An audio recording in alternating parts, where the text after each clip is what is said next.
Since the beginning of time, our world has held secrets that refuse to be explained. Mysteries that blur the line between science, legend, and the unknown. Some stories are carved into the earth, others whispered through generations.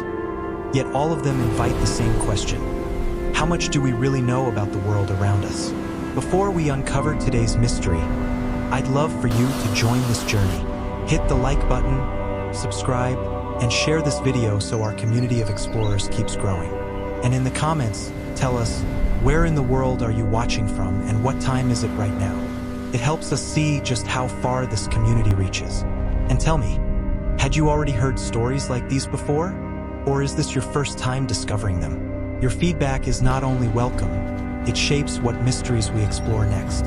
Suggest the enigmas you want uncovered, and we'll dive into them together. Now let's begin.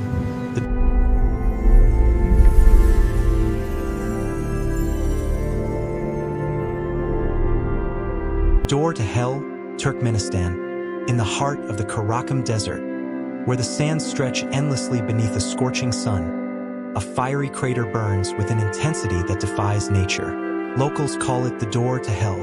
For over half a century, this open wound in the earth has glowed with an eternal flame, drawing scientists, travelers, and storytellers into its haunting presence. The story begins in 1971, during the Soviet era. Geologists were exploring Turkmenistan's vast natural gas reserves when their drilling operation struck a cavern beneath the desert floor. The ground collapsed, revealing a gaping crater nearly 70 meters wide. Soon, toxic methane began seeping into the air. To prevent a wider environmental disaster, the geologists made a fateful decision. They set the gas alight, believing the fire would burn itself out within a few weeks.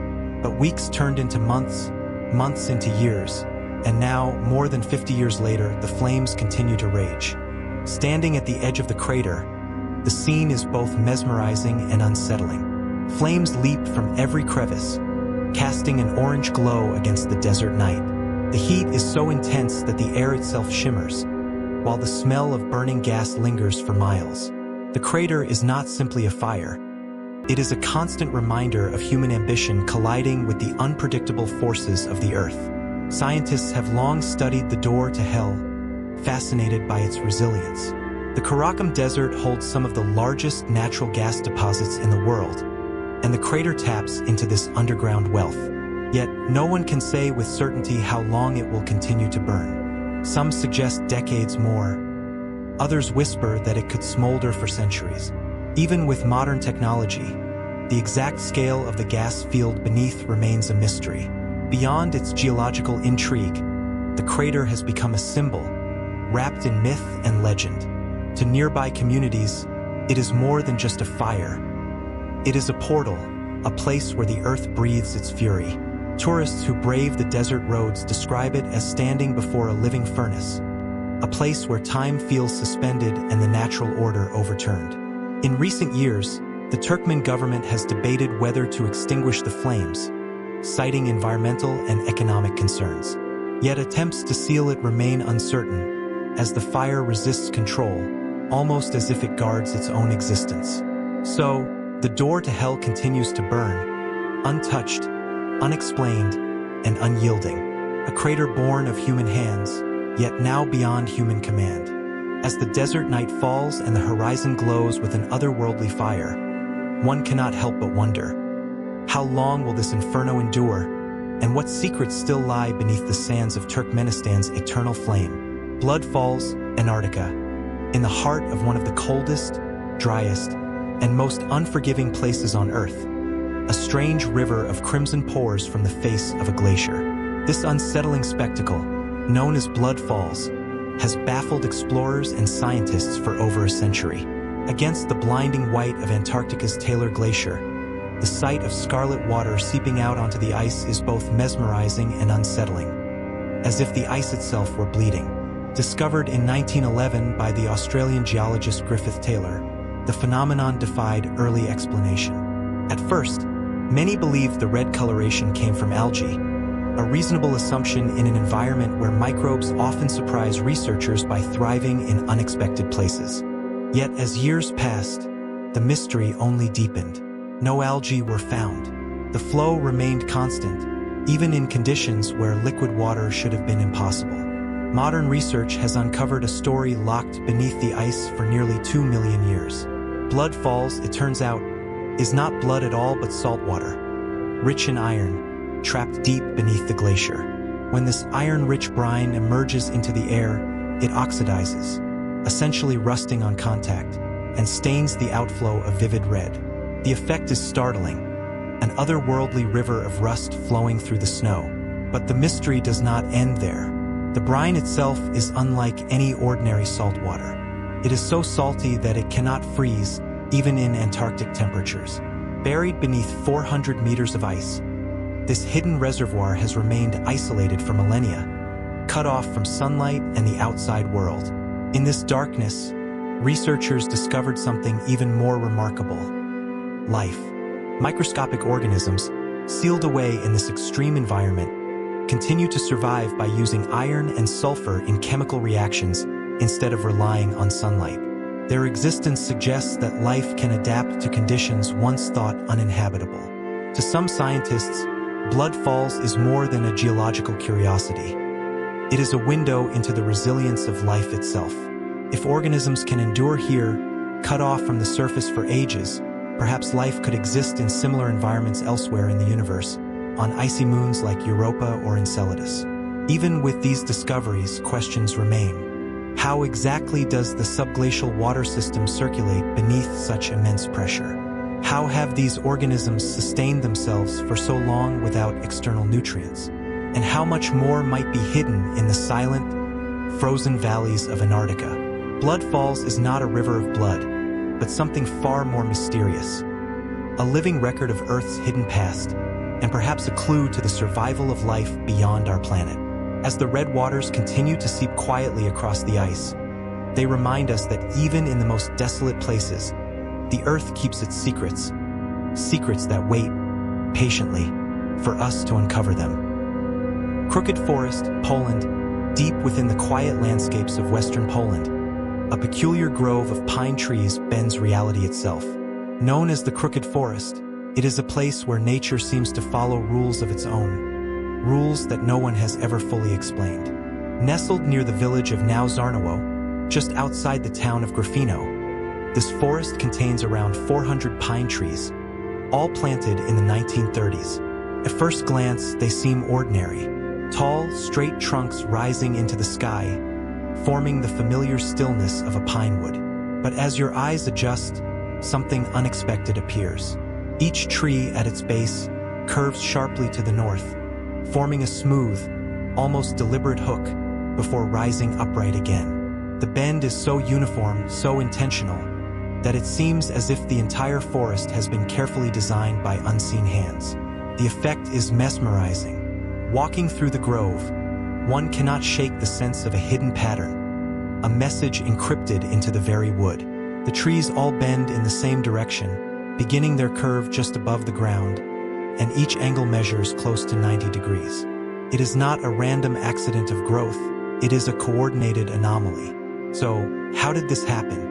One theory points to human intervention. Local historians suggest that the trees were intentionally manipulated in their youth. During the 1930s, specialized carpenters across Europe experimented with shaping wood for shipbuilding, furniture, and even construction. It's possible that the young pines were bent deliberately to create naturally curved timber, ideal for building hulls or frames. If this was the case, the project was mysteriously abandoned, leaving behind this forest of unfinished designs. Yet, the historical record is silent. No documents, no blueprints, no records of a woodworking experiment survive. The Second World War swept across this region soon after the trees were planted, displacing communities and erasing local archives. If a human hand shaped the forest, the purpose remains buried in time. Another explanation looks to the natural world. Could heavy snowfall in the trees' early years have weighed them down, forcing them to grow in strange directions? Could a genetic mutation within this grove have caused a rare form of distorted growth? Some botanists have studied the forest, but none of these natural explanations fully match the uniformity and precision of the bends. Snow bends are irregular. Mutations rarely occur so consistently across hundreds of trees. Then there is the more mysterious speculation. The crooked forest has been linked to geomagnetic anomalies, the idea that unseen forces of the earth itself may have altered the growth of the pines. Others, more imaginative still, whisper of energies or phenomena that defy conventional science. In a place where evidence is scarce, imagination fills the silence. Today, the crooked forest stands as one of Europe's quiet enigmas. Visitors walk among the trees in wonder, photographing the curves, tracing the bends with their hands, and listening to the wind that moves through them like a soft, unanswered question. Despite decades of observation, no single explanation has been universally accepted. The forest resists certainty, remaining as bent and mysterious as the day it first caught human attention. Perhaps these trees are the remnants of a forgotten craft. Perhaps they are the silent outcome of natural forces we have not yet fully understood. Or perhaps they are something else entirely, an unresolved story written into living wood. As you leave the grove, the straight forests beyond seem almost unfamiliar, as though ordinary trees conceal a secret they have agreed never to share. And somewhere among the crooked trunks of Poland's most unusual woodland, the question lingers. Were these trees shaped by human design or by nature's hidden hand? Devil's Sea, Dragon's Triangle. In the western Pacific, off the coast of Japan, lies a stretch of ocean that sailors whisper about with caution. A place where compasses spin, ships vanish, and legends of sea dragons still echo through time. This region is known as the Devil's Sea, or more ominously, the Dragon's Triangle. The Dragon's Triangle sits roughly opposite the infamous Bermuda Triangle on the globe, earning it the title of its twin mystery. It is said to stretch between Japan, the Philippines, and the island of Guam, forming a triangle of waters that has long been feared by fishermen, navigators, and even military vessels. The earliest accounts of its strangeness can be traced back centuries, when Japanese folklore described fiery dragons rising from the depths to drag ships beneath the waves. Ancient texts speak of unexplained disappearances, sudden whirlpools, and lights dancing across the horizon. These tales, passed from generation to generation, gave the area its legendary name, the Dragon's Triangle. But the mystery does not stop with mythology. In the 20th century, the region began to draw serious attention from historians and scientists alike. Between 1950 and 1954, several Japanese fishing vessels vanished without a trace in these waters, claiming hundreds of lives. The incidents became so numerous that the Japanese government funded a full-scale investigation, sending the research vessel Ko Maru No. 5 into the heart of the triangle. It too disappeared, leaving behind nothing but fragments of wreckage and more questions than answers. What is it about this part of the ocean that seems to defy explanation?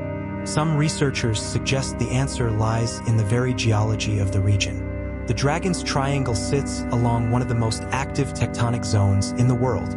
Beneath the ocean floor, powerful volcanic activity stirs, giving rise to undersea eruptions, sudden steam explosions, and shifting seafloor terrain. These forces can trigger violent waves and whirlpools capable of swallowing entire ships. In fact, methane hydrate deposits beneath the seabed may erupt unexpectedly, creating bubbles that reduce water density and cause vessels to sink without warning. Other theories point to magnetic anomalies. Sailors have reported compasses behaving erratically, as if some unseen force were interfering with navigation. Could localized variations in the Earth's magnetic field be responsible for leading ships astray? Or is there something deeper, an unknown force of nature that we have yet to measure? The mystery deepened during the Second World War, when military vessels and planes occasionally disappeared in this very zone. Though wartime losses were often attributed to enemy action, the strange silence left by some missions added to the Dragon's Triangle's growing reputation. Yet, for every claim of the extraordinary, there are voices of skepticism.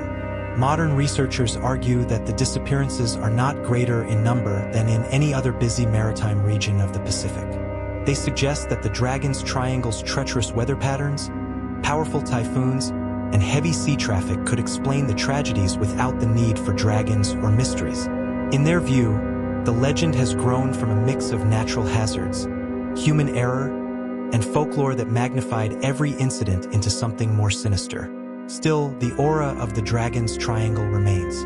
Its waters are unpredictable, its history riddled with unanswered questions, and its legends too old and widespread to ignore. Even today, sailors approach it with respect, carrying forward the caution of those who came before them. Is the Devil's Sea truly a portal of the unknown, a mirror to the Bermuda Triangle across the globe? Or is it simply a natural theater where myth and science collide in the imagination of humankind? For now, the Dragon's Triangle continues to guard its secrets, waiting, perhaps, for the next ship brave enough to cross its depths. Ferry circles Namibia.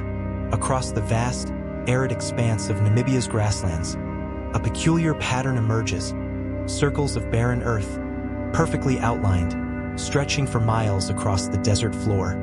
These are known as fairy circles, and for decades, they have puzzled scientists, travelers, and storytellers alike.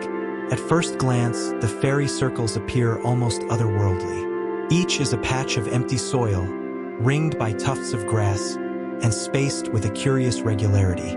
They vary in size, some as small as 2 meters across, others reaching nearly 15 meters in diameter. Seen from above, they form a landscape of polka dots etched into the desert, a natural mosaic that seems both random and intentional.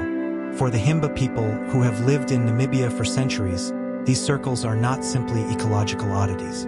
They are believed to be the footprints of gods, or the work of supernatural forces that shape the earth in ways beyond human comprehension. Such stories carry weight in cultures that have witnessed these patterns for generations, reinforcing the aura of mystery that surrounds them. But modern science has sought tangible explanations. One of the earliest theories pointed to termites, specifically sand termites that burrow beneath the soil, destroying plant roots and creating clearings where nothing can grow.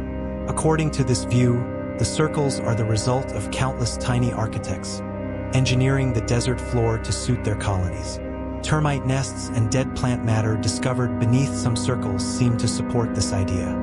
Yet not all evidence fits neatly into this explanation. Satellite imagery has revealed that fairy circles form and fade over decades, suggesting a process that is not only biological but also environmental. Another leading hypothesis focuses on plants themselves. In the harsh desert climate, water is scarce. Some ecologists argue that grasses may self-organize into circular patterns to maximize survival. By leaving a barren patch in the center, the surrounding grasses gain better access to limited moisture, creating a balance that allows the ecosystem to persist. Computer models simulating plant competition in arid conditions have reproduced similar circular patterns, adding weight to this theory. Still, the debate remains unsettled. Termites are indeed present in some circles but absent in others. Vegetation models work well in theory, but field evidence often reveals contradictions.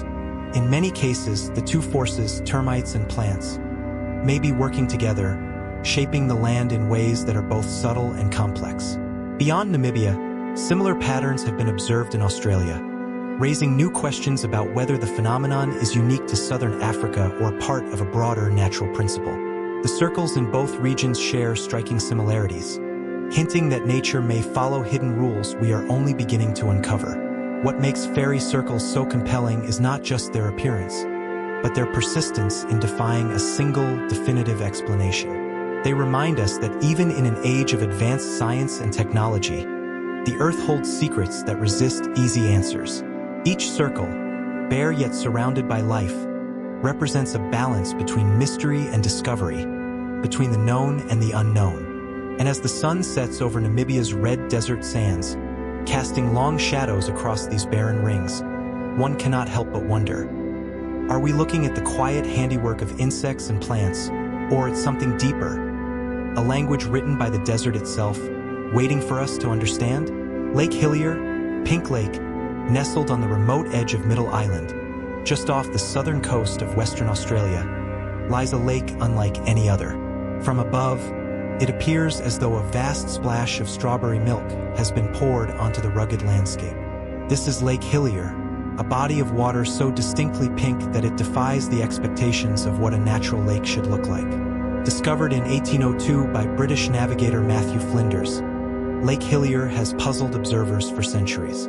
Measuring about 600 meters in length and framed by a thin stretch of sand dunes, its waters remain vibrantly pink year-round. Unlike other colored lakes around the world, which often shift hues depending on season, weather, or light, Lake Hillier's unusual shade never seems to fade. Scientists have long tried to uncover the source of its rosy glow. Early explorers speculated that minerals within the lakebed might be staining the water.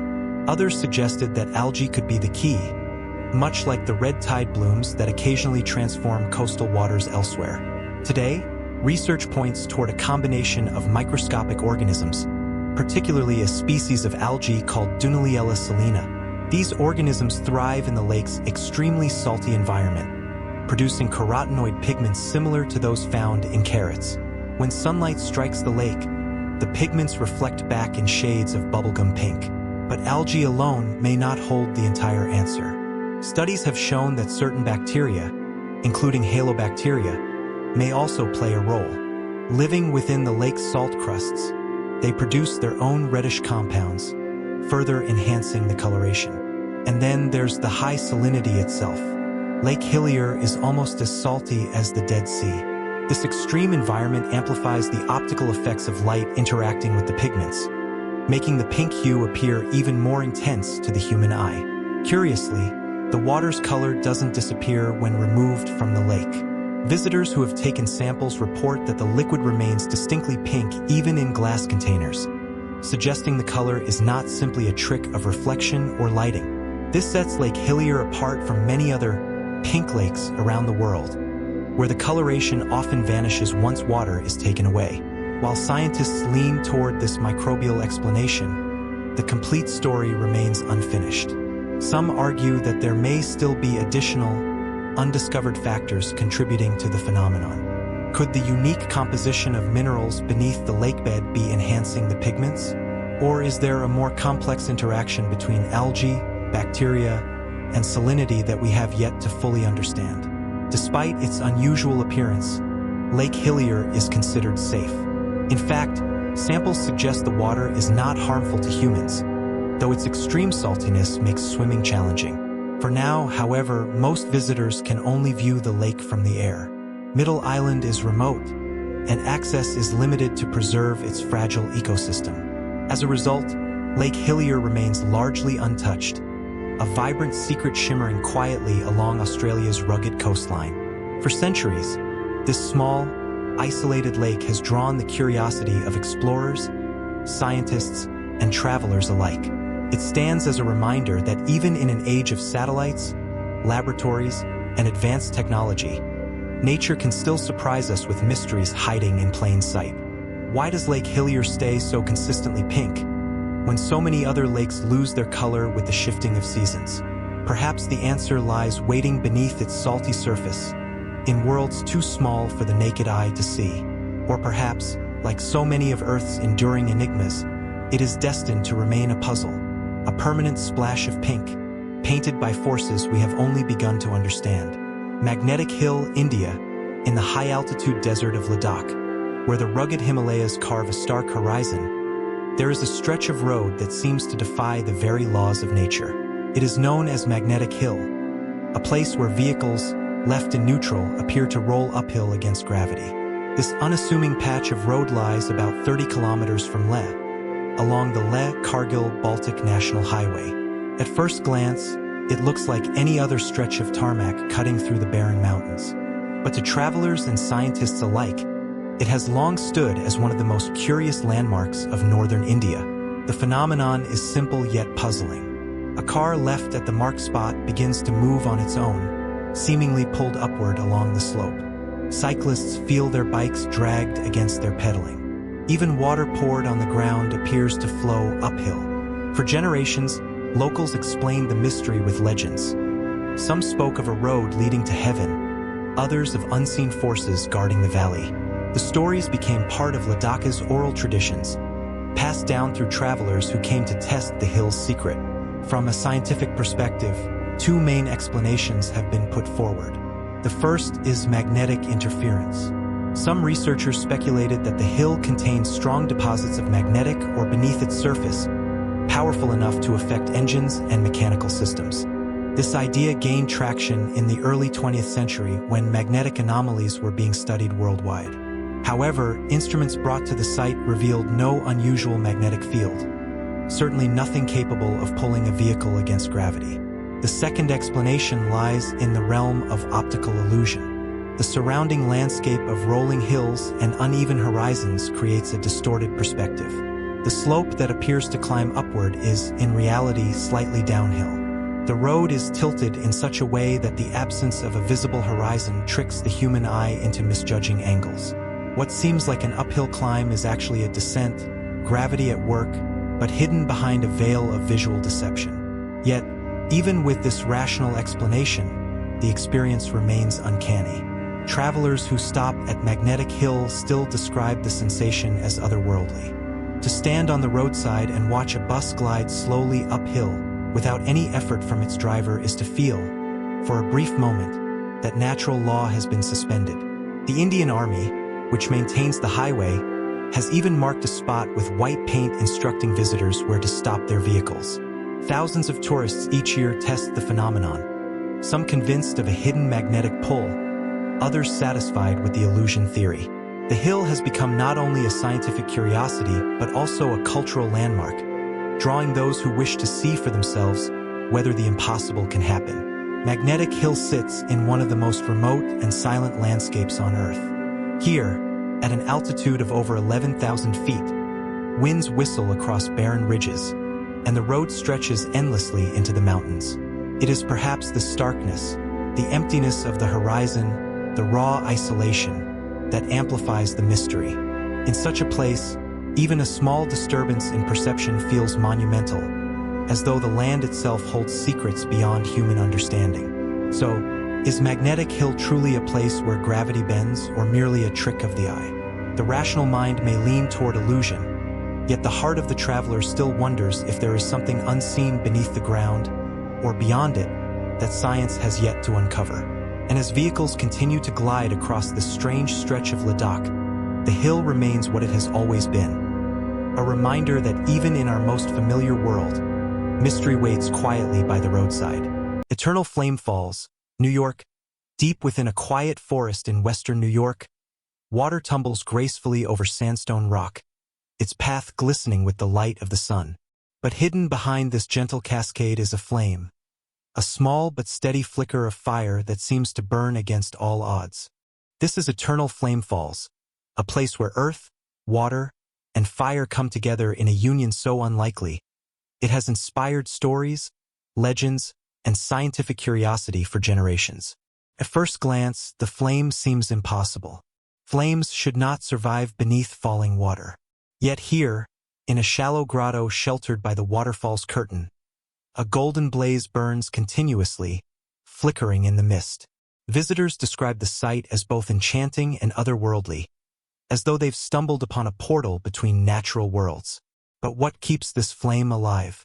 And why here, in this seemingly ordinary corner of Chestnut Ridge Park? Scientists explain that Eternal Flame Falls owes its mystery to the geology beneath. Hidden within the shale rock lies a pocket of natural gas, seeping slowly upward through cracks in the earth. When lit, the gas sustains a flame that can continue as long as the supply endures. It seems simple, yet the deeper researchers look, the more unusual this flame becomes. Typically, natural gas seeps that fuel flames are linked to deep, hot layers of the earth, where heat and pressure break down organic material to release energy. But at Eternal Flame Falls, the conditions do not fit this model. The rock is not especially hot, nor buried at the extreme depths normally required. In fact, geologists from Indiana University once noted that the gas here may be produced at far lower temperatures than previously thought possible. If correct, this could challenge long-standing assumptions about how natural gas forms and escapes into the open air. The flame itself is not entirely eternal. Strong winds or heavy rains can extinguish it. Local hikers often carry lighters, relighting it when it goes out. Still, the persistence of the gas seep ensures that, sooner or later, the flame returns. Some estimate the seep has existed for thousands of years, burning on and off across countless seasons. Beyond science, the flame holds a place in human imagination. For many, it symbolizes resilience and mystery. The Seneca people, native to this region, are believed to have known of the flame long before European settlers arrived. While their stories are not fully preserved, the image of fire within water resonates deeply with cultural and spiritual symbolism. Light within darkness, permanence within change. Today, Eternal Flame Falls has become a destination for hikers and curious travelers. The journey requires a short trek through forest trails, where the sound of rushing water grows stronger with each step. And then, through the mist, the flame emerges, small, fragile, yet glowing with a presence that commands attention. Some visitors describe it as humbling, a reminder of how much of Earth's workings remain unseen. Still, questions remain. Why does this particular seep exist in such a shallow formation? How much longer will the gas continue to flow? Could similar low-temperature processes be happening elsewhere, undiscovered beneath the surface of the planet? As the flame flickers, casting its warm glow through the falling water, it serves as both an answer and a question, a reminder that the Earth holds secrets even in the most unexpected places. And perhaps, somewhere deep within the rocks, the story of Eternal Flame Falls is still being written, waiting for us to uncover what keeps the fire alive. Mystery Spot, California. In the quiet redwood forests of Santa Cruz, California, lies a place where the ordinary laws of nature appear to break. A place visitors describe as confusing, disorienting, and unforgettable. It is known simply as the Mystery Spot. Discovered in 1939 and opened to the public the following year, the Mystery Spot quickly became a destination unlike any other. The area itself is small, just 150 feet in diameter. Yet within its boundaries, the familiar rules of physics seem to falter. Balls roll uphill. People appear to shrink and grow depending on where they stand. Even the pull of gravity feels distorted, as though an unseen hand is tugging from an unexpected angle. At first glance, the site resembles a rustic cabin on a tilted slope. But once inside, visitors often find themselves struggling to stand upright. Steps feel uneven. The walls appear to lean at impossible angles. When two people of similar height stand side by side, one can appear much taller than the other, simply by switching positions. Cameras capture the effect clearly, yet explanations remain elusive. Scientists and skeptics have long suggested that the Mystery Spot is nothing more than a clever optical illusion. The tilted structure, they argue, tricks the human mind and confuses the inner ear, which controls our sense of balance. Within such an environment, our brains misinterpret visual cues, creating the sensation that gravity itself has been bent. This phenomenon is sometimes referred to as a tilt-induced visual illusion. But others are not so sure. Some believe that the area rests upon a unique magnetic field, powerful enough to interfere with natural forces. Over the years, there have even been whispers of a spacecraft buried beneath the Earth, its presence distorting the laws of physics above. While these claims lack scientific evidence, they continue to add an air of mystery to the site. What makes the Mystery Spot so enduring is not only what people see, but what they feel. Many visitors describe dizziness or an inexplicable sense of pressure while standing within the zone. Compasses have been reported to spin erratically, and animals often appear hesitant to cross the boundary. Though these accounts may be influenced by expectation or suggestion, they are enough to keep the debate alive. The site has also inspired curiosity beyond Santa Cruz.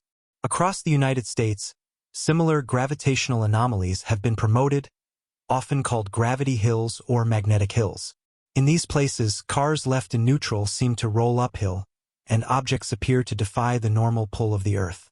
Some are explained by simple perspective tricks, roads that appear to rise but actually descend, but others remain puzzling. The Mystery Spot, however, stands apart. Its longevity, its popularity, and the strange consistency of the experiences within its boundary give it a special status. More than 1 million visitors have stepped through its gates, each one encountering the same bewildering sensations that were first reported nearly a century ago. Is the Mystery Spot a masterpiece of design, carefully engineered to baffle and entertain? Or could it be that the forest conceals a genuine anomaly, a rare pocket where gravity bends in ways science has yet to fully understand? Perhaps the truth lies somewhere between perception and reality, in the fragile line where human senses meet the unseen forces of the natural world. And so, the mystery spot endures, not simply as a roadside attraction, but as a reminder that even in the age of science and certainty, there are still places that leave us wondering. Lop Nur, China's Sea of Death. In the heart of China's vast Xinjiang region lies a place both haunting and alluring, a dried salt lake known as Lop Nur. For centuries, travelers have called it the Sea of Death, a desolate expanse of shifting sands and salt flats. It is a land where compasses falter, rivers vanish, and entire expeditions have disappeared without a trace. Lop Nur was once a thriving inland sea, fed by the Darim River. Ancient Chinese texts describe it as an oasis at the edge of the Taklamakan Desert, sustaining life along the fabled Silk Road. Over 2,000 years ago, the Han Dynasty established military outposts nearby, securing trade routes that carried silk, spices, and stories across Asia. Archaeological discoveries, such as the Lulan Kingdom, reveal that civilizations once flourished here, rising and vanishing in the shadow of this unpredictable landscape. But Lop Nur has never been stable. Its waters shifted over centuries, moving like a living organism across the desert floor. Entire settlements awoke to find their lifeline gone, swallowed by the desert winds. By the mid-20th century, Lop Nur had dried completely, leaving behind a white, shimmering plain of salt crusts stretching endlessly under the harsh sun. From above, it resembles a mirror of glass, fractured and empty. Yet this Sea of Death holds more than geological secrets. It has been the site of human ambition, tragedy, and mystery. During the 20th century, Lop Nur became central to China's nuclear weapons program. Hidden testing grounds were established across its desolate expanse. The region was sealed off from outsiders, cloaking it in secrecy. Satellite images later revealed vast craters and installations, fueling speculation about what might still lie buried beneath the salt and sand. For explorers, Lop Nur remains a place of fascination and danger. In 1980, the celebrated Chinese explorer Peng Jimu vanished while leading a scientific expedition into Lop Nur. His last note to his companions said simply that he was going to search for water. He never returned. Despite multiple searches over the decades, only fragments of remains believed to be his were found, and the true circumstances of his disappearance remain unknown. Others who dared to cross the Sea of Death have reported strange illusions, distant mirages, ghostly shapes on the horizon, and compasses spinning as if the desert itself resisted intrusion. Scientists attribute some of these phenomena to extreme temperatures, disorienting landscapes, and the desert's vast salt fields that scatter light in unpredictable ways. But for locals, Lop Nur has always been a place of legend. Tales speak of lost cities buried beneath the shifting sands, and spirits that guard the secrets of kingdoms long forgotten. Today, Lop Nur remains largely closed to the public.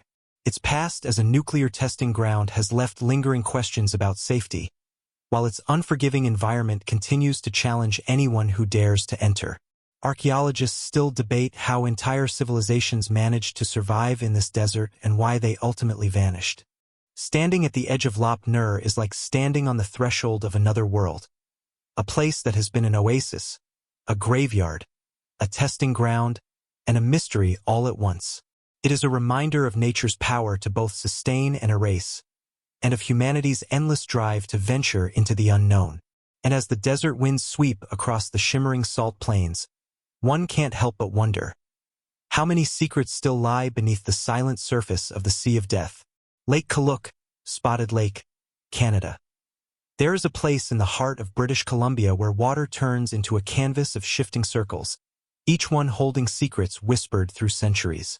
Known as Lake Kaluk, or simply the Spotted Lake, it is unlike any other body of water on Earth. At first glance, it appears as though nature has painted the lake with hundreds of overlapping pools in shades of green, yellow, and blue. But this is not an illusion. The phenomenon is real, and it has been unfolding for countless generations.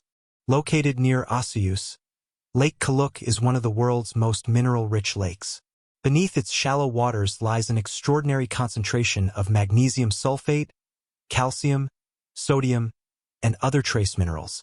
During the hot summer months, the water begins to evaporate, exposing mineral deposits that crystallize into separate basins. The result is a surreal patchwork of circular spots, each one distinct in color and size. For the Okanagan Syilx people, whose ancestors have lived on this land for thousands of years, the Spotted Lake is not just a natural wonder. It is a sacred place. Stories passed down through oral tradition describe the lake as a site of healing. Each spot, they say, carries unique medicinal qualities, able to restore balance to the body and spirit. Long before scientific studies identified the mineral richness of the waters, indigenous knowledge recognized its power. Even today, the lake remains protected, with restricted access to ensure its preservation. Visitors can only view it from a distance, standing quietly at the fence line, watching the colors shift under the sun. Yet the mystery of Lake Kaluk goes beyond its spiritual significance. Scientists continue to study the chemistry behind the spotted formations. Magnesium sulfate, commonly known as Epsom salt, plays a key role in shaping the visible circles. As water levels drop, this mineral crystallizes along the edges of each pool, forming sharp boundaries that keep the circles intact. But what controls their placement and variety of colors? That question still puzzles researchers. Temperature, evaporation rates, mineral layering, and even microbial activity may all influence the final design, but no single explanation fully accounts for the precise patterns that appear year after year. The lake also carries echoes of more recent history. During World War I, minerals from Lake Kaluk were harvested for munitions production. Its natural wealth of salts and chemicals was seen as a resource for human conflict, a stark contrast to the healing traditions of the First Nations. This dual legacy, medicine and war, peace and destruction, adds another layer to the lake's enigmatic presence. To stand before Lake Kaluk is to witness a meeting of worlds. Science and spirit, past and present, the tangible and the mysterious. It is a place where the landscape itself seems alive, changing shape and color with the seasons, offering no easy answers to those who seek to define it. As the sun sets over the Okanagan Valley, the circles of the Spotted Lake shimmer in fading light, like an ancient code etched into the earth. And one is left to wonder, are these patterns simply the product of minerals and evaporation, or do they carry meanings we have yet to understand? Perhaps the truth of Lake Kaluk lies somewhere in between, where science meets story, and mystery lingers just beyond the surface of the water. Higra, Madain Sala, in the silent desert of northwestern Saudi Arabia, rising from golden sands and carved into rugged sandstone cliffs, lies a city that time seems to have forgotten. This is Higra, also known as Madain Sala, an ancient necropolis of monumental tombs, whose grandeur rivals that of Petra, yet whose story remains far less understood. For centuries, this site was hidden from the wider world, shrouded in silence and guarded by desert winds. Even today, as visitors wander among its towering facades, questions linger. Who built this city? Why did they choose this place? And what secrets still lie beneath its stones? Higra was once part of the vast Nabatean kingdom, the same people who created the world-famous rock city of Petra in Jordan. Flourishing between the 1st century BCE and the 1st century CE, the Nabateans were master builders, traders, and hydraulic engineers.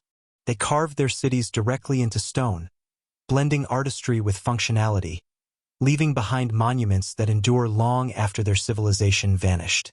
At Higra, more than 100 monumental tombs remain, each with carefully chiseled facades adorned with columns, crowns, and symbolic carvings. Some stretch nearly 20 meters high, their sharp lines standing in contrast against the weathered cliffs. These tombs were not scattered randomly. They were arranged with precision, as though the landscape itself was part of a sacred design. Inscriptions etched into the rock speak of kings, nobles, and wealthy families who were laid to rest within, their identities immortalized in stone. The city's location was no accident. Hijra sat along ancient trade routes that connected southern Arabia with the Mediterranean world. Caravans carrying incense, spices, and textiles would pass through here, enriching the Nabatean kingdom and turning it into one of the wealthiest powers of its age. The desert, harsh and unforgiving, became a corridor of wealth thanks to their mastery of water management. The Nabateans built cisterns, wells, and channels to capture every drop of rainfall, an engineering feat that allowed life to thrive in an otherwise barren land. And yet, despite this prosperity, Hijra's story is shadowed by mystery. By the 2nd century CE, the Nabatean kingdom was absorbed into the Roman Empire, and the thriving trade routes began to shift. Slowly, the desert reclaimed the city. Unlike Petra, which remained in memory through travel accounts and legends, Hijra disappeared into obscurity. For centuries, it was feared by local communities, who believed the site was cursed. Legends tied it to the ancient people of the mud, mentioned in the Quran as a nation destroyed for their disobedience. These stories kept explorers away, preserving the tombs in a stillness that lasted nearly 2 millennia. Modern archaeology has begun to unravel parts of Higra's enigma.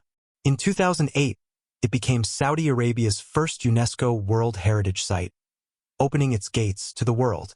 Excavations revealed not only Nabatean tombs, but also evidence of later Roman presence, suggesting that this city once stood at the crossroads of cultures.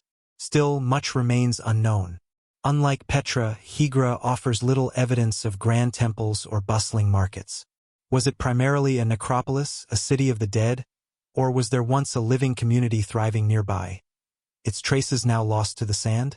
Walking among the silent facades today, one cannot help but feel a sense of suspended time. The precision of the carvings, the silence of the desert, and the unanswered questions all blend into a haunting experience.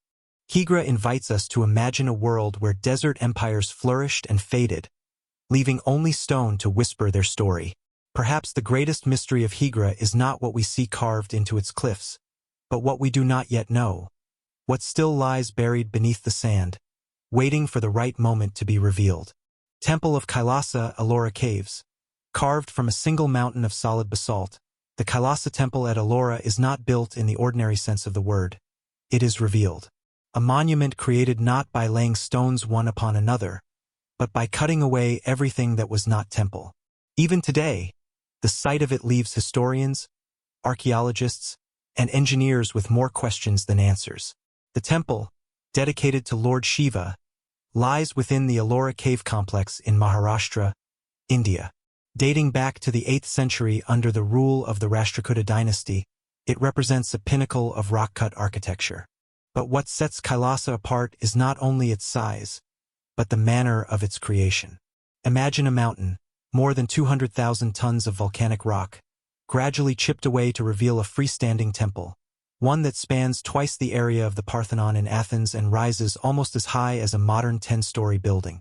Historians suggest the work began under King Krishna I around the mid-700 CE. Yet the precision and sheer scale of the excavation raise difficult questions. Traditional accounts estimate that thousands of workers would have been required, chiseling day and night over decades. But even then, the level of symmetry, alignment, and detail achieved without modern tools feels almost improbable. The temple is adorned with intricately carved panels depicting episodes from the Ramayana and Mahabharata. Elephants, lions, and divine figures march along its walls in stunning relief. The craftsmanship suggests not only technical skill but a profound vision, an understanding of both engineering and sacred geometry. To remove such an immense volume of rock without collapsing the structure requires calculations on a scale comparable to modern civil engineering. And yet, no blueprints or detailed records of its planning have survived. Archaeologists believe the excavation began from the top of the mountain and moved downward, a technique known as cutout architecture. This means the carvers had no margin for error. A single miscalculation could have ruined the entire structure. And yet, the balance and proportion of Kailasa remain flawless. Even more puzzling are the timelines. Some scholars argue that the temple could not have been completed in just one reign. The volume of rock removed, when calculated, suggests centuries of work. Yet inscriptions point to a much shorter span, perhaps less than 2 decades. Could such precision and scale truly have been achieved so swiftly with chisels, hammers, and sheer manpower? Or does it suggest a more complex, organized system of labor and design than we currently understand? The Kailasa Temple is not isolated in its mystery. Across India and the world, ancient rock-cut monuments, from Petra in Jordan to Lalibela in Ethiopia, demonstrate a shared ambition to merge architecture with landscape, creating eternal sanctuaries carved directly from the earth. But Kailasa, in its magnitude and artistry, remains one of the most ambitious examples of this vision. Visitors walking through its massive courtyard today stand surrounded by pillars and towers that seem to have defied time. The temple is not merely a religious site. It is a living enigma, a reminder that human achievement often outpaces our ability to explain it. And so, as the sun sets over Ellora and shadows stretch across the chiseled walls, the question lingers. Was the Kailasa Temple simply the product of extraordinary planning and relentless labor, or does it preserve within its stone walls a forgotten chapter of knowledge, now lost to history? Shiprock, New Mexico. Rising abruptly from the desert floor of northwestern New Mexico stands a formation that seems to belong more to myth than to geology. Shiprock, a jagged volcanic monolith, pierces the horizon like the remains of a colossal stone fortress, stark, silent, and timeless. This remarkable landmark, known in Navajo as Tse-Bit-Ai, the rock with wings, has fascinated travelers, geologists, and storytellers for centuries. Measuring nearly 1,600 feet above the plain and more than 7,000 feet above sea level, it dominates the landscape, visible for miles in every direction. Its form is unmistakable, a towering central spire, flanked by dramatic volcanic dikes that stretch across the desert like the petrified spines of some ancient creature. Geologically, Shiprock tells a story of fire concealed beneath the earth. Around 27 million years ago, violent volcanic activity forced molten rock upward through cracks in the crust. Instead of erupting at the surface, the magma solidified deep underground. Over millions of years, the softer layers of surrounding sediment eroded away, leaving behind the hardened volcanic core we see today. These natural processes shaped one of the most striking geological monuments in North America. But the scientific explanation, while remarkable, is only part of Shiprock's story. For the Navajo Nation, on whose land this formation rises, Shiprock carries profound cultural and spiritual meaning.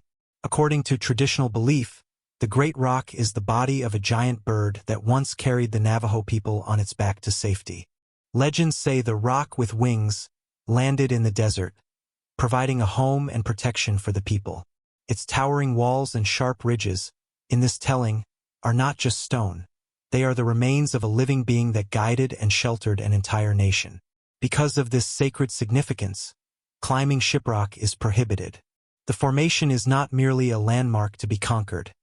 It is a revered site of ceremony and storytelling. Its silhouette against the desert sky serves as a constant reminder of Navajo identity, history, and resilience. For outsiders, it is a lesson in how landscapes are not just physical features but vessels of cultural memory and meaning. Shiprock has also found its way into modern imagination. Photographers and filmmakers are drawn to its stark beauty. Explorers once attempted to scale its cliffs, leaving behind traces of their climbs, though today such attempts are discouraged out of respect for Navajo traditions. Even in popular culture, its jagged outline has appeared as a backdrop in films, reinforcing its aura as a place both real and otherworldly. Standing before Shiprock, one is struck not only by its immense scale but by its solitude. The surrounding desert is vast and open, making the sudden rise of the rock feel almost supernatural. The ridges extending outward resemble wings frozen in stone, a reminder of the ancient legend. Scientists see erosion, volcanic plugs, and dikes. The Navajo see the enduring presence of a protector. Visitors, regardless of belief, often leave with the same impression: that Shiprock belongs to a category beyond ordinary geography.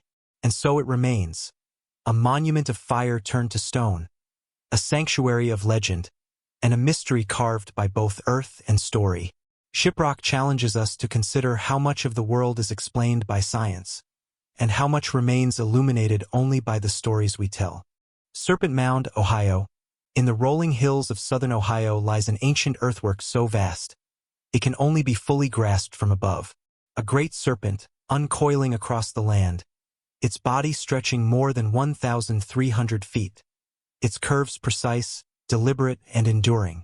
This is Serpent Mound, one of the most enigmatic monuments in North America. The origins of this vast effigy remain cloaked in uncertainty. Archaeologists have long debated who built it, and for what purpose. The mound does not contain graves, as many other ancient earthworks do. Instead, it is a pure form, sculpted earth, its body winding through 7 graceful coils before ending in a great oval shape, interpreted by some as an egg held in the serpent's open jaws. Serpent Mound was first documented in the 19th century, when surveyors marveled at its extraordinary size and precision. Over time, excavations revealed traces of 2 ancient cultures in the area. The Adena, who lived here as early as 1000 BCE, and the Fort Ancient people, who flourished more than a millennium later. Some believe the Adena laid the first foundations of the serpent, while the Fort Ancient culture may have reshaped or expanded it centuries afterward. Radiocarbon dating has produced conflicting results, only deepening the mystery. Was this the work of one culture, or the collaboration of many, across generations? Beyond its creators, the purpose of the mound raises even more questions. Some scholars suggest it was a sacred site, a place of ritual connected to the serpent as a symbol of rebirth, fertility, or the cycle of life and death. Others see in its design an astronomical calendar. When viewed from certain points, the serpent's coils align with the summer solstice sunset and the winter solstice sunrise. The oval at the head lines up with the sun's setting on the longest day of the year. These precise connections hint at a people deeply attuned to the cosmos, embedding their knowledge into the very soil. Still others look to the serpent itself, a powerful figure in myths across the world. For the peoples of North America, serpents often represented both creation and destruction, water and renewal. Perhaps the great earthwork was a prayer etched into the landscape, a symbol large enough for the gods to see. In the modern era, Serpent Mound has inspired countless interpretations. Some suggest it reflects a comet strike in the area, pointing to nearby impact craters as evidence that the builders may have witnessed a celestial event of staggering magnitude. Others see the mound as a sacred map of the underworld, a guide for souls traveling beyond this life. What cannot be denied is the scale of effort it required. Tons of earth, carefully piled and shaped, maintained for centuries. Without metal tools, without machines, people gave form to an idea that outlived them all. And though it has survived weather, erosion, and human interference, its meaning has never been fully revealed. Today, visitors walk its grassy ridges, tracing the curves of a monument that remains silent but eloquent. Seen from above, it continues to evoke wonder, an ancient message written in a language we have yet to understand. Was Serpent Mound a calendar, a shrine, a myth made solid? Or was it something else entirely? Something lost to time, waiting to be rediscovered? The coils of earth still stretch across the Ohio Valley, a reminder that some stories are written not on parchment, but into the very ground beneath our feet. Adam's Calendar, South Africa. High in the hills of Mpumalanga, South Africa, stands a circle of stones that many believe holds the secrets of humanity's earliest past. Locals call it Adam's Calendar, and for some it is nothing less than the oldest man-made structure on Earth. At first glance, the site seems modest. Rough dolerite stones, weathered and half-buried, scattered across a grassy plateau. Yet when researchers began to study their arrangement, a pattern emerged. The stones appear to form a circle aligned with the cardinal directions: north, south, east, and west. 2 upright monoliths stand like gatekeepers at the center, casting shadows that mark the solstices and equinoxes with surprising accuracy. This discovery led some to suggest the site may have functioned as a kind of ancient calendar, tracking the movements of the sun across the sky. Mainstream archaeology places the origins of southern Africa's stone circles between 1,500 and 5,000 years ago. They are often seen as the remnants of cattle enclosures used by early farming communities. But Adam's calendar does not fit easily into this explanation. Unlike the typical circles, which are built of smaller stones and lack clear astronomical alignment, this site seems deliberately designed with the heavens in mind. Its builders carefully positioned the central monoliths so that their shadows fall on key points of the circle during the year, suggesting a sophisticated understanding of celestial cycles. Some investigators have gone further, arguing that Adam's calendar is not thousands, but tens of thousands of years old, perhaps 75,000 years or more. They point to the severe weathering of the stones and their alignment with the rising of Orion's belt and the setting of the Pleiades as evidence of an age well beyond accepted history. If true, this would mean the site predates Stonehenge by more than 70,000 years and rewrites our understanding of early human civilization. But dating stone structures is notoriously difficult. Unlike organic remains, stone carries no carbon to test. Archaeologists must rely on indirect methods: the soil layers that cover the stones, nearby artifacts, or the astronomical alignments themselves. Each approach leaves room for debate, and at Adam's calendar the evidence is still contested. Critics argue that the alignments may be coincidental, the result of natural rock outcrops rather than deliberate human design. They caution against building sweeping theories on uncertain ground. Still, the mystery deepens when considering the broader landscape. Across southern Africa, thousands of stone circles, the terrain, many connected by channels and pathways carved into the earth. Some researchers speculate that these were part of a vast network of settlements, possibly linked to the extraction of gold in the region. South Africa is rich in mineral deposits, and evidence of ancient mining has been found nearby, though the scale and purpose remain uncertain. Were these circles the remnants of a forgotten civilization, organized enough to chart the heavens and dig deep into the earth? Or were they simply the scattered echoes of small, pastoral communities whose structures have been eroded and misunderstood over time? The site has also drawn attention from spiritual seekers and local traditions. Some believe the stones emit a subtle energy, resonating with the natural frequencies of the earth. Standing within the circle, one is surrounded by sweeping views of valleys and mountains, the horizon stretching endlessly beneath the African sky. Whether these impressions stem from geology, atmosphere, or something more elusive, Adam's calendar continues to inspire a sense of wonder. In the end, the stones remain silent. Science has yet to reach a consensus, and the truth of their origin lies hidden beneath layers of time. Perhaps Adam's calendar was once a tool for early farmers, or perhaps it is a relic of a chapter of human history long forgotten. What is certain is that on a quiet hilltop in South Africa, the stones still mark the passage of the sun, casting their shadows as they have for ages, keeping a time no one fully remembers. Abydos helicopter carvings in the sands of Upper Egypt, hidden among the ruins of an ancient temple, lies one of the most debated images carved into stone. At first glance, it seems like an ordinary inscription, hieroglyphs arranged in the familiar order of Egyptian writing. But look closer, and shapes begin to emerge that do not belong to the world of 3,000 years ago.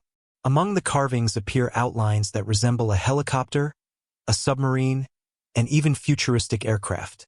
These are the so-called Abydos helicopter carvings.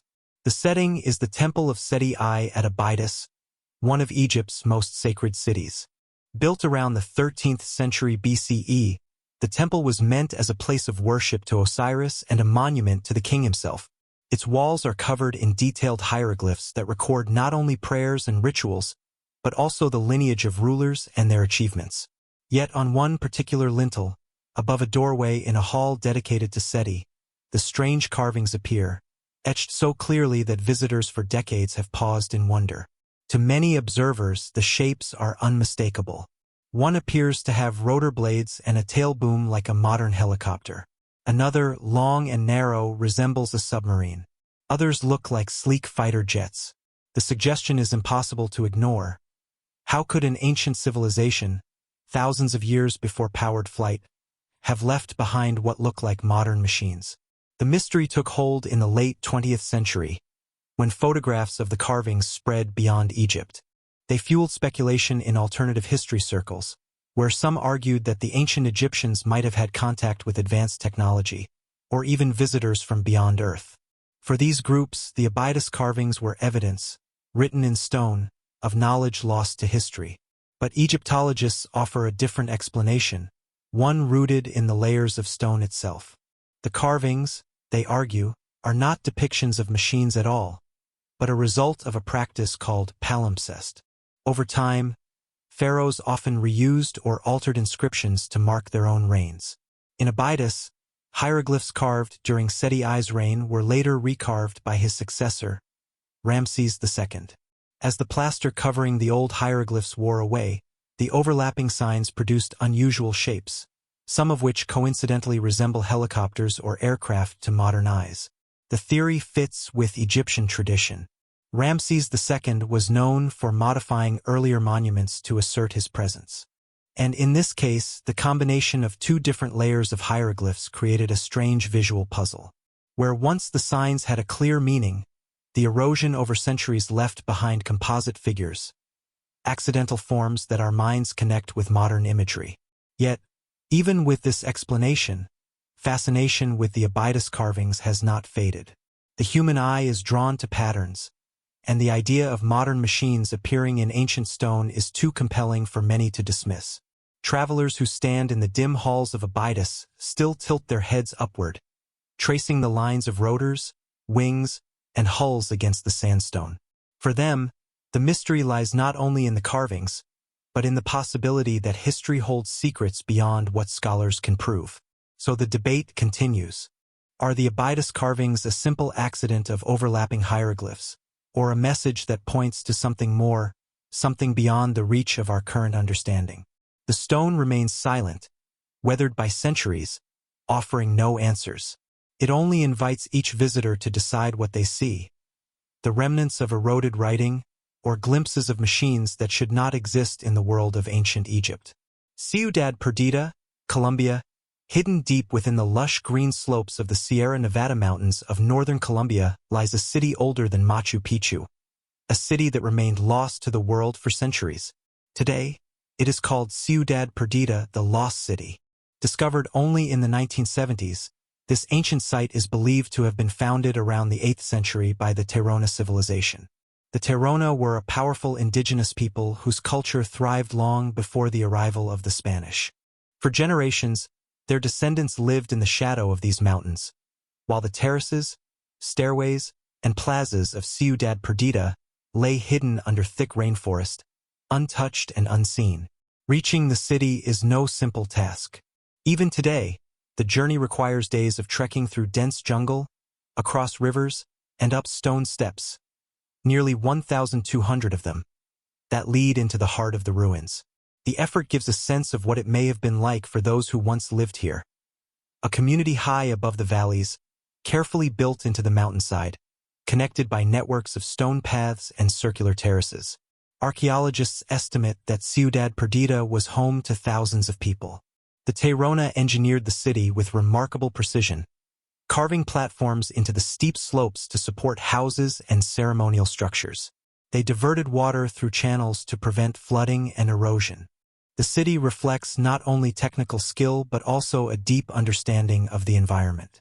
When Spanish conquistadors arrived in Colombia in the 16th century, they never reached Ciudad Perdida. Hidden by jungle and protected by the Tairona, the city survived untouched by colonial conquest. But with the collapse of indigenous societies under disease and violence, Ciudad Perdida was eventually abandoned, swallowed once more by the forest. For centuries, it remained a memory preserved only in the oral traditions of the indigenous Kogi, Arhuaco, and Waiwa peoples, descendants of the Tairona. They always knew of the site, which they called Tayuna, and considered it sacred, a place of origins and spiritual balance. To them, it was never lost, only hidden from outsiders. Its rediscovery came not through archaeology, but looting. In the 1970s, treasure hunters stumbled upon gold figures and ceremonial objects buried within the terraces. This drew attention to the ruins, leading to archaeological expeditions and eventually state protection. Today, many of those looted artifacts reside in museums, while indigenous groups continue to fight for their return. Walking through Ciudad Perdida today, visitors encounter more than stone foundations. There is a palpable sense of history layered in every terrace and staircase. The jungle presses in, the mist curls through the mountains, and the silence is broken only by the rush of rivers. Unlike Machu Picchu, Ciudad Perdida remains relatively isolated, accessible only on foot. This remoteness preserves not only the ruins but also the aura of mystery surrounding them. The indigenous communities of the Sierra Nevada continue to protect and perform rituals at Ciudad Perdida. For them, it is a living site, not an abandoned ruin. Archaeologists study its engineering and culture, while the Kogi and others emphasize its spiritual significance, a reminder that the city's meaning extends far beyond its stone walls. And yet, questions remain.